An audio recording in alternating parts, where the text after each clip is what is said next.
May property ka ba sa Rockwell? Ikaw ba ang nagmamay-ari ng Unit 46-C Rizal Tower Building located at Rockwell, Barangay Poblacion, Makati City? Opo. Sa'yo yon, Opo. yung 46-C. Hanggang 2012 po. Your pre-ops was 2012. 2012, Your Honor. 2012. March 11. Educate me. Paano nabanggit ang pangalan ni Presidente, pangalan ni Maricel Soriano, at iba't iba pang person? Your Honor, ito yung confidential informant na nakunan ko ng statement. At ito, Who is this confidential informant? hindi ko po maalala, Your Honor. Anak ng Sa taga- patola. Sa tagal po, Your Honor. Alam mo, ikaw Morales, nagbabanggit ka ng pangalan ng mga personalidad, ultimo pangalan ng presidente, ultimo pangalan ng mga iba't ibang sikat na artista na wala ka na may ebidensya. Your Honor.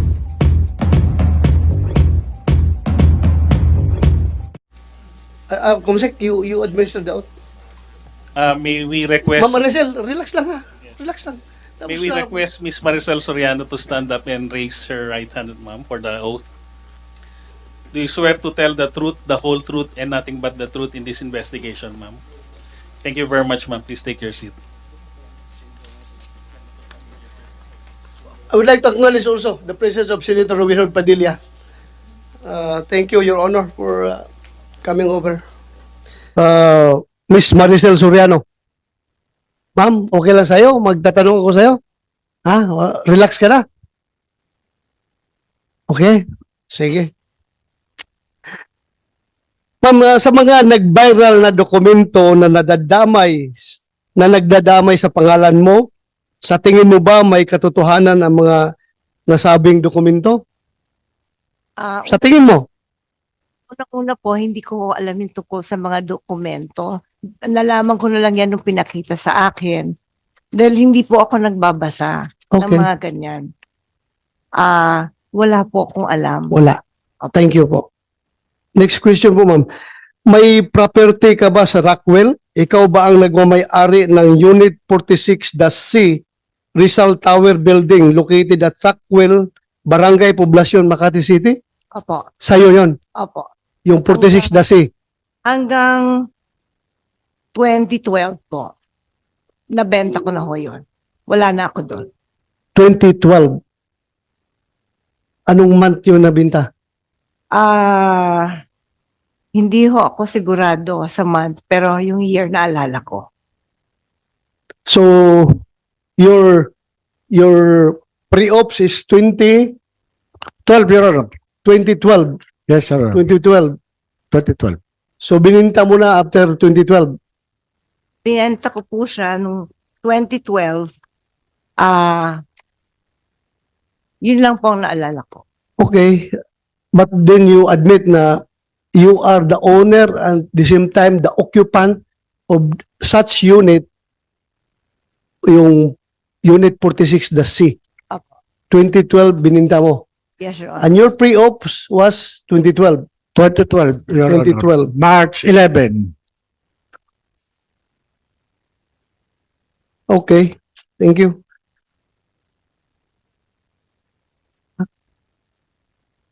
Ma'am, pwede bang makahingi ka ng kopya ng deed of sale nung unit na bininta mo? Opo. Ha? Wala. Kung meron kayong Hanapin ko po. hanapin mo. Thank you. Ito rin ma'am, may napabalita in 2011. Two former household workers who lodged a complaint of serious physical injury against Maricel Soriano stated that they decided to flee from the actress condominium unit also because of her alleged cocaine use. Ano po masasabi mo dito sa balita na ito? Hindi po totoo yan. Hindi totoo. Hindi po. Thank you. I just want to get your answer para to set the record straight. Yes po. So hindi totoo yon. Hindi po. Pero totoo na meron kayong dalawang katulong sa bahay na dalawa na umalis, Opo, kasi ninakawan po nila ako. ninakawan kanila. Totoo na binugbog mo sila o hindi? Paano ko naman po bububugin? Dalawa po sila. Okay. I'm just confirming Opo. the report, the news report. Thank you po, ma'am. Maraming salamat for your Salamat cooperation. po. So far, that would be all as far as this committee is concerned. Yung confirmation mo lang as to the ownership and occupancy of that unit in the year 2012 when that pre-ops was initiated by Agent Morales. Ma'am, maraming salamat sa pag-attend mo dito. Thank you very much. Kahit na hindi mukhang wala ka sa magandang kondisyon, you tried to be here. Maraming salamat. Maraming salamat po, Mr. Chair. Ma'am, pwede ka nang magpahinga. Chair, meron lang siyang gustong basahin. You want to, yeah, go ahead. Opo, pwede daw niyang Yes. basahin lang yung Okay, gustong basahin niya. Opo. basahin. Please, pakibasa. To. Magandang umaga po sa mga kagalang-galang ng mga senador at sa lahat po ng nandito ngayong araw. Ako po ay nakatanggap ng imbitasyon galing po kay Senador Bato de la Rosa para magbigay ng komento tungkol sa issue na pinag-uusapan dito sa hearing. Unang-unang humingi po ako ng paumanhin dahil hindi po ako sanay sa mga ganito. Alam niyo po, first time ko na po talaga na makatanggap ng imbitasyon na humarap sa Senado. Nakakakabahat, nakakatakot. Sa totoo lang po, hindi malinaw sa akin kung bakit po ako naimbitahan sa hearing. Nagtataka lang po ako dahil lahat po ng tumestigo dito ay nagsabing na-verify ang impormasyon, hindi na-verify ang impormasyon ni Mr. Morales at walang investigasyon na naganap. Pasensya na po kung nalilito po talaga ako dito. Gayunpaman, mataas po ang respeto ko sa Senado at sa mga kagalang-galang ng mga senador na nandito ngayon. Lalo na po si Chairman Senator De La Rosa. Nakikiusap lang po ako sa inyo po. Kung ang usapin ay tungkol po sa mga bagay na may legal na implikasyon po, sana po ay pagbigyan niyo po ang aking abogado na sumagot para sa akin. Hindi man po ako abogado, sir. At sa usapang legal, mas nararapat po yata na ang abogado ko na lang po ang sumagot at magpaliwanag. Kung magkaroon man ho ng legal question, pinapahintulutan ko pong magsalita para sa akin si Attorney Agnes Maranan. Maraming salamat po, sir. Thank you, ma'am. Hindi na mangyari yan dahil sinagot mo na ako kanina eh. Thank you for answering my questions. Salamat talaga. You are answering the questions with all honesty. Thank you very much. Thank you po, sir. Ma'am, pwede ka na siguro magpahinga kasi Salamat kanina po. kapatis na tins dyan. Salamat Pahinga ka po, muna. sir. Go ahead, you have the floor, Senator Robin Hood Padilla. Maraming salamat po, Idol Senator Ronald Bato de la Rosa. A'udhu billahi minasyaitanir rajim. Bismillahirrahmanirrahim. Alhamdulillahi rabbil alamin. Bismillahi wassalatu wassalamu ala rasulillahi. Assalamualaikum warahmatullah. Pagbati po ng kapayapaan sa inyong lahat. Lalong-lalo na po sa aming General Bongo at General Bato de la Rosa, ng aking mga kasama sa PDP, at siyempre po ang aking idolo, ang anak ng masa, Senator Jingo Estrada, sa inyo pong lahat, sa amin pong ginagalang at minamahal na leading lady, Maricel Soriano, mabuhay po. Ako po ay sa totoo lang, Senator Bato, ako po'y galing sa ospital. Hindi nga po ako nakapasok kahapon sapagkat ako po ay nagkaroon ng aksidente sa loob ng aking loob ng tahanan, hindi ho motel, tahanan. Kasama ko po ang asawa ko. Hindi ko alam, bigla akong bumagsak. At ako po ay nadala sa ospital ng walang malay. Ang sabi po ng mga doktor, dapat ako ay nakahimlay ngayon. Pero hindi po ako pumayag na hindi pumunta dito sapagkat napakahalaga po na masabi ko po itong sa inyong lahat. Una, hinihingi ko po ang tenga at damdamin ng bawat Pilipino sa oras na to. Alam niyo po, hindi po madali ang maging artista.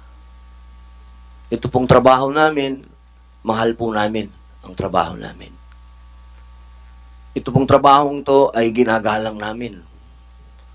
Kapag ka sinasabi ng ibang tao, racket, racket kayo, masakit po sa amin yun. Dahil kahit kailan hindi racket ang tingin namin sa trabaho namin. Ang hinihiling po namin sana, galangin din po ng lahat ang trabaho namin kung paano nyo ginagalang ang trabaho ninyo. Hindi po porket artista, gusto namin ng publisidad. Kaya masama, kaya mabuti, nakaka-apekto po sa amin yan. Dahil ang kalakal po namin ay may kinalaman sa imahe namin. Nakalulungkot pong isipin na lagi kaming nadadamay sa usapin ng politika. Katulad po ng ganap na ito, naaawa po ako sa mga artista. Kasi ako, banatan ako kaliwat kanan ngayon, okay lang eh. Pumasok ako sa politika eh. Hindi ka pwedeng balat sibuyas dito. Pero yung artista na maiipit sa gitna ng politika at marami pang mga kwento-kwento, alam ninyo, sa panahon ng Pangulong Rodrigo Roa Duterte, kahit kailan, hindi pinag-initan ng mga artista. So, totoo lang, kahit nagkaroon ng drug war, pinangalagaan ang reputasyon ng mga artista. Sana, sa pagkakataong ngayon, isipin din ng lahat na trabaho ang pag-aartista, hindi ito racket, imahe. Nabubuhay kami sa magandang imahe. Ang trabaho pumapasok sa amin dahil sa magandang imahe. Ang pakiusap namin, huwag sanang magkaroon ng kulay politika. Huwag naman. I-save naman ninyo yung mga artista, hindi naman yan laruan. Kapag kami namatay na artista, binibidyo pa ng pulis. Pambihira. As ilalabas sa internet, ilalabas sa social media, ano ba yun? Tao din yun, tao din kami.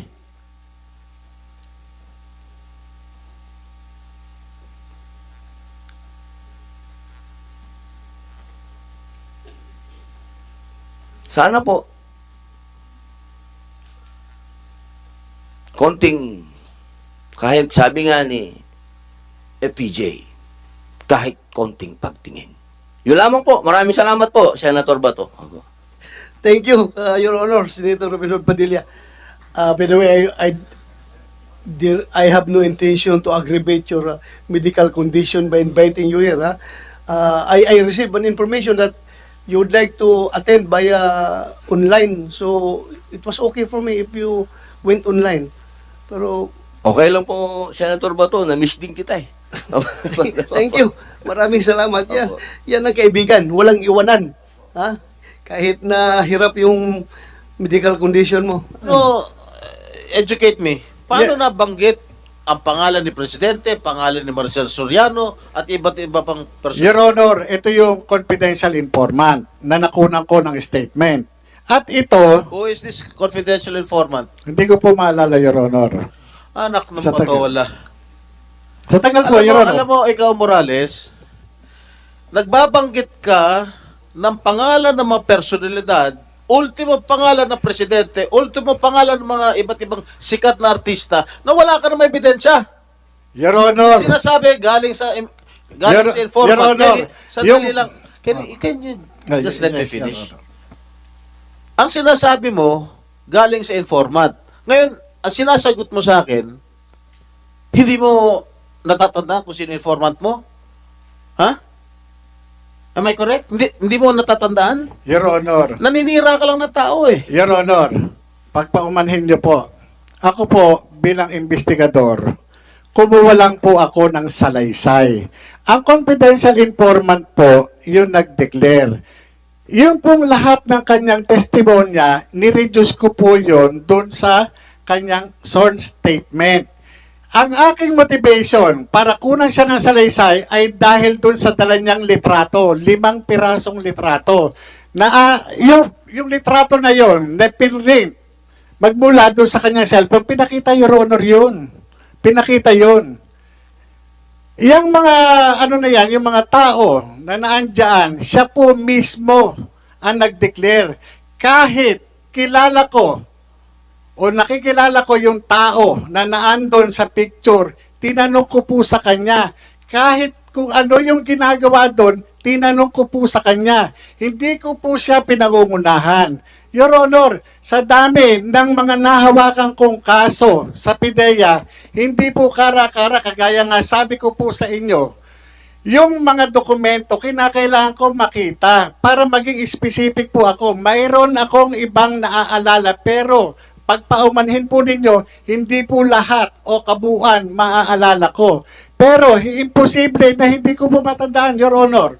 Ito po yung, ano, siya po ang nagsabi Sige, noon. bigyan mo ako dokumento Your Honor, nandun nga po sa PIDEA. O, nasaan? Doon po naiwan yun. Hindi naman po ako nag-uuwi. O, Pidea, meron bang pangalan si Marcel Soriano dyan at si Presidente Marcos? Your Honor, in the pre-operations report, there is no such name. But there's a hidden phrase there. No mention of the name Bongbong Marcos There is the name of Bongbong Marcos alias Bonget, Your Honor. na involved? No, I mean in the pre-operations. I'm referring to the pre-operations report, Your Honor. But the drug list? There is no name of the Oh, president, see? Your Honor. Marcel Soriano? No name, Your Honor. Your Honor, ito po ano, even si Pangulong Senator Duterte, Jinggoy, if I may, Jonathan, Your Honor, yung ayaw, klaruhin natin ito ha. Talaga bang nakalimutan mo na kung sino yung confidential informant mo or ayaw mo lang sabihin because you don't want to break the trust between a informant and handler? Alam natin, as operatives, meron tayo diyang agreement between you and the confidential informant na hindi mo i-disclose yung pangalan niya no matter what happens. So, am I correct to assume na ayaw mo lang sabihin dahil ayaw mong ilaglag yung informant mo or talagang nakalimutan mo na kung sino siya? alam niyo, Your Honor, ano, pinipilit kong alalahanin yung pangalan ng tao. Babae, lalaki. Your Honor, yung mahirap kasi kung i-divulge ko yung kasarian ng confidential informant, Your Honor, makakanib ang buhay noon. Hindi po man sa, ano, no, yung confidential informant, Your Honor, hindi po siya, ano, talagang makakanib ang buhay, ma-identify kagad siya. Operator ka, ako operator din ako. Alam kong hindi ko ilaglag yung aking informant. Pero andito na tayo sa punto na ikaw na mismo ngayon, yung kredibilidad mo ang tinatanong mo, baka nagsisinungaling ka dahil baka gawa-gawa mo lang ito dahil wala kang maituro na informant eh. Ito just a piece of advice. Once the deposition of your informant is reduced into writing and sworn to before, sabi mo, before a lawyer ng PIDEA, that deposition automatically becomes a public document. At pag public document yan, kasi yung abogado ng PIDEA, na notary public, na nagkuha ng deposition at nag-sworn ng deposition before his presence, automatic yan, obligado yan siya by law to submit a copy to the fiscal or to the court. Yung court na nagbigay sa kanya ng power of, ano yung power rin, Joe? Notarial power. Ibibigay niya yan. So, ultimately, magiging public document yan. Hindi mo na yan maitatago. So, ngayon,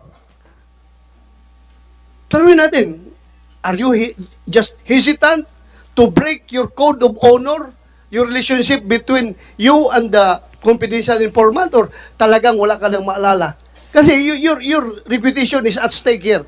Your Remember, Honor. your reputation is, as a resource person, is at stake here. Pag hindi mo ma-remember. Your Honor, ano, kung bibigyan niyo po ako ng pahintulot na i-reveal ko yung ano no kasarian ng confidential informant na wala akong mababiolate na constitutional rights ng tao, ipagkakaloob ko po. Pero sabi ko nga po sa inyo, yung pangalan niya hindi ko matandaan. Kailangan ko po yung dokumento. Totoo po yun, yung Mr. Chair. dokumento. So, saan ngayon ang dokumento? Nasa PIDEA nga po. Kasi, kaya po ako lumabas. Dahil po, ako yung nag-imbestiga eh. Yun lang po yung sa akin eh. Ito, Jonathan, no? Mr. Morales, in your interview with Maharlika, April 30, 2024, in her YouTube channel, you said that dadalhin ko sa hukay ang pangalan ng confidential agent. So meaning, sinabi mo ba ito sa interview mo kay Maharlika? Ang sinabi ko po, dadalhin ko yung kanyang ano po, no? Yun yung usual po yun, sa totoo lang. Dadalhin mo sa hukay. Itong, sinabi mo ito sa interview with Maharlika. Hindi ko na po matandaan yung exact words na sinabi ko po noon, Your Honor. Please do not. Pero yung... Mag-self-distract ka dito kapag... Mr. kasi Chair. ito ay recorded lahat. Meron itong sinabi mo na dadalhin ko sa hukay ang pangalan ng confidential informant. Sinabi mo ito, hindi? May sinabi nga ako, Your Honor, doon sa identity na confidential informant. Sagutin mo lang diretso yung sagot Yun po. yung tanong ni Senator Bato. Hindi ko Sinabi naman- mo ba o hindi? Hindi ko lang po matandaan yung exact phrase, Your Honor. Sa press pro sinabi mo ito. May sinabi po ako, pero hindi. Your Honor. To disibig. Meron ako sinabi na babaunin ko sa libingan. Oh, Yung confidentiality, nung identity, nung confidential informant, Your Honor. so meaning, hindi mo talaga ilaglag kahit anong mangyari. Hindi ko ilalaglag yung mismo pagkakakilanlan ng tao. Pero kung tatanungin niyo ako dun sa pangalan, Your Honor, hindi ko matandaan yung pangalan. Yun po, Mr. yun Chair. po, Your Honor. Mr. Chair, let Okay, me... Senator Jinggoy, go ahead. Ano, he remembers all the details, but he does not remember the name of the confidential informant. That is quite absurd. Ano ba? He or she? Your Honor. He or she? Babae Your o Honor, lalaki? Your Honor, yung sinasabi ko po Babae sa inyo, o kung lalaki? bibigyan niyo po ako ng karapatan. Sandali Yan lang, po, sandali ito lang. po yung hinihingi ko sa inyo, sasabihin ko po. Kasi, ang hinihingi ko lang po is garantiya. Kasi, kapag sasabihin ko kung babae o lalaki, madali po siyang matutukoy. Bakit naman madali? Opo, kasi O, yung- alam nyo sa sirkulasyon po eh. Sila po yun eh. O, gusto Sila mo- po yun. Gusto So, mo magkaroon ng executive session? Gusto mong sabihin in executive session? Palalabasin Yung namin lahat pangalan? ng mga tao rito. Tayong dalawa lang, mag-executive Oh, session. yan. Bigyan Yes, mo Sir sa Honor, akin. pagka kayo, pero yung ang pangalan, hindi, pero yung kasarian, sabi ko sa inyo, kahit hindi na po, bigyan nyo lang po ako ng garantiya na hindi ako ma-incriminate. Your Hindi Honor, nga. yun lang po. Paano ka ma-incriminate na kasarian lang pala sabihin mo eh? How many, anong population ng gender na lalaki o gender na babae sa buong mundo? Your Honor, pagka nagsabi ho ako, masusunog, wala na magtitiwala sa law enforcement. Oh, Lalo regardless. sa magbibigay ng Kasi trabaho. ngayon, ikaw ang nasusunog ngayon eh. Kapag hindi mo sasabihin, ikaw ang nasusunog. Ito totoo lang ha. I am giving you an advice. Ikaw ang nasusunog ngayon dahil tinatago mo yung identity ng informant mo. I understand your position na ayaw mong ilaglag yung ahinte mo. Pero ito, nandito na tayo ngayon sa hearing na ito. Baka naman kahit na in-executive session, pwede mong sabihin sa akin kung sino yung informant mo. O, dalawa lang kayo. Sige. Dalawa lang tayo. Pareho kayo Wala. ano? Your Honor, kung ito, yung pangalan, alam ko, kaya nga, sa totoo lang, Your Honor, hindi ko nga ho alam, hindi ko na matandaan sa tagal. Bali At wala. saka yung sinasabi, Your Honor, ni Senator Jinggoy, na lahat ng detalye alam ko. Your Honor, hindi ko nga alam yung ibang detalye. Kung ano lang po yung natatandaan ko, yun lang po. Alam mo, hindi ka paniwala itong mga sinasabi mo dahil Yung mga ibang detalye, alam mo. Yung ibang naitatanong namin, hindi mo na alam, hindi mo na matandaan. Ultimo yung gender nung confidential informant, whether babae o lalaki, hindi mo rin, ayaw mo rin sabihin. Yung pangalan, nakalimutan mo. Pero samantalang yung mga ibang tinatanong namin sa inyo, way back, alam mo. Your Honor, kung mapapansin Alam nyo, mo, Mr. Jonathan, o ano bang rango mo, Jonathan? Colonel? hindi po, agent po. Ha? Agent. Agent. Or- Alam mo, Agent Jonathan, dito, we are ferreting out the truth. Ngayon, kung yung sinisiwalat mo rito, panay hearsay, hindi ka namin paniniwalaan. Dinamay mo na yung presidente. Sinabi ng PIDEA, he was never included in the drug list.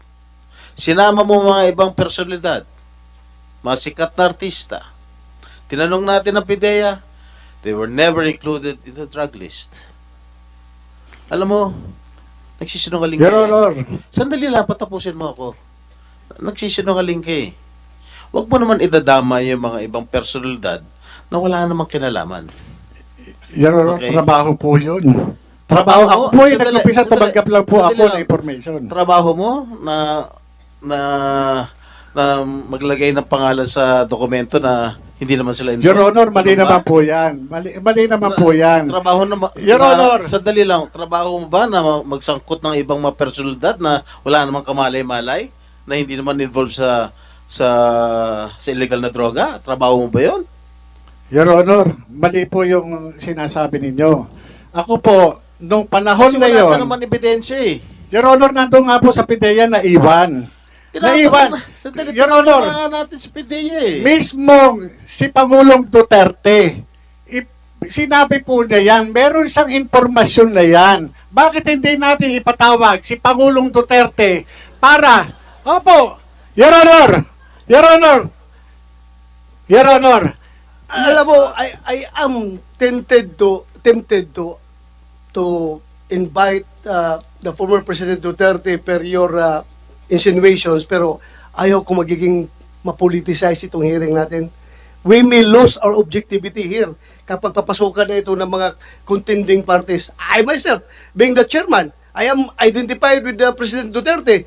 Pero, my God, with all honesty, I'm trying to be objective here. Kaya, please, wag mo munang idamay yung former President Duterte kung gusto mong hindi mapasukan ng political color itong ating hearing. Ako, in all honesty, in the interest of fairness and justice and truth and everything, gusto ko siyang imbitahan. Pero, alam mong titingnan ng mga tao dito, mapoliticize yung hearing natin.